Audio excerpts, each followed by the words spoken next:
當騙子遇上老千會點呢？一較高下，鬥智鬥勇啦。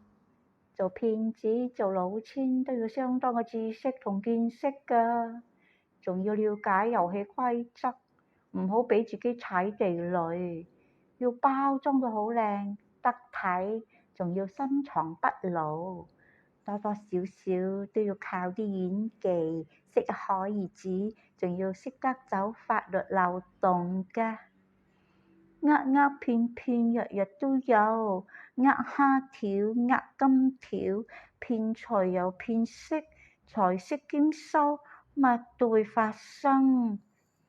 千係要佈局㗎，老千係比較高檔嘅騙子，唔係一般人可以勝任㗎。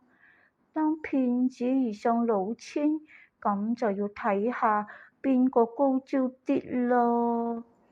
千祈唔係一個唔小心到個撫養權返嚟，咁就真係自己保重咯。